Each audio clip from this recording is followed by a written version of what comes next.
ഇന്നലെ രാത്രി 11:15 കൂടിയാണ് കോട്ടയം നഗരത്തെ ഞെട്ടിച്ച കൊലപാതകം നടന്നത്. കൊലപാതകം നടന്നത് ഇവിടെ വെച്ചായിരുന്നു എന്നാണ്. അതായത് മദ്യപിച്ചെത്തിയ രണ്ടുപേർ തമ്മിലുണ്ടായ തർക്കം, ആ തർക്കമാണ് ഒടുവിൽ കൊലപാതകത്തിലേക്ക് നയിച്ചതെന്നുള്ളതാണ് ഏറ്റവും പ്രധാനപ്പെട്ട കാര്യമെന്ന് പറയുന്നത്.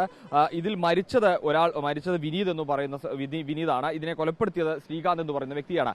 ഇരുവരും തമ്മിലുണ്ടായ പ്രശ്നം നിലവിൽ പോലീസിന് മനസ്സിലാക്കാൻ കഴിയുന്നത് ഇങ്ങനെയാണ്.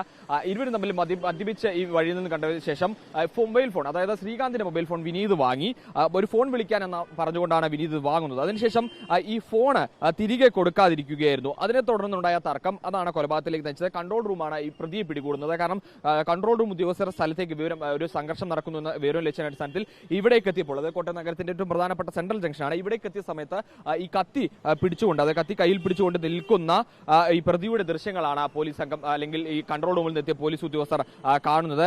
ഇത് മരിച്ചിരിക്കുന്നത് കോത്തല തടത്തിൽ സ്വദേശിയായിട്ടുള്ള വിനീതും ഒപ്പം തന്നെ ഈ കൊലപ്പെടുത്തിയതാണ് പുത്തമ്പറമ്പിൽ മാങ്ങാനം സ്വദേശിയായിട്ടുള്ള പുത്തമ്പറമ്പിൽ ശ്രീകാന്തുമാണ്. എന്തായാലും സംഭവ സ്ഥലത്തെ ഫിംഗർ പ്രിന്റും ഫോറൻസിക് വിദഗ്ധരടക്കമുള്ള ഉദ്യോഗസ്ഥരെത്തി പരിശോധന നടത്തി ഇൻക്വസ്റ്റ് നടപടി നടത്തി പോസ്റ്റ്മോർട്ടത്തിനായിട്ട് വേണ്ടി മൃതദേഹം ഇവിടുന്ന് കോട്ടയം മെഡിക്കൽ കോളേജിലേക്ക് മാറ്റുകയും ചെയ്തിട്ടുണ്ട്. എന്തായാലും വളരെ മത്തുപിടിച്ചിരുന്നത്, അതായത് ഈ നാടൻ ഭാഷയിൽ പറയുമ്പോൾ അടിച്ച് ഫിറ്റായ രീതിയിലായിരുന്നു പ്രതിയായിട്ടുള്ള ശ്രീകാന്ത് എന്നാണ് പോലീസ് പറയുന്നത്. അതുകൊണ്ട് തന്നെ വിശദമായ ചോദ്യം ചെയ്യൽ സാധിച്ചിട്ടില്ല. ഇത് ഈ പ്രതിയുടെ കെട്ടിയിറങ്ങിയ ശേഷം വിശദമായ ചോദ്യം ചെയ്ത് നിലവിൽ ഇപ്പോൾ ഈ ലഭിച്ചിട്ടുള്ള വിവരങ്ങൾ അപ്പുറത്തേക്ക് മറ്റെന്തെങ്കിലും കാരണമാണോ കൊലപാതകത്തിലേക്ക് നയിച്ചെന്ന വിവരത്തിലടക്കം വ്യക്തത വരും എന്നാണ് പോലീസ് ഉദ്യോഗസ്ഥർ എന്തായാലും പറയുന്നത്. വളരെ ദാരുണമായ സംഭവമാണ് ഇന്നലെ രാത്രി. അതായത് മദ്യപാനം അല്ലെങ്കിൽ ലഹരി ഉപയോഗം അത് വീണ്ടും ഒരു കൊലപാതകത്തിലേക്ക് കൂടി നയിക്കപ്പെട്ടിരിക്കുന്നു എന്നുള്ളത് തന്നെയാണ് നമുക്ക് ഇവിടെ നിന്നും പറയാൻ സാധിക്കുന്നത്.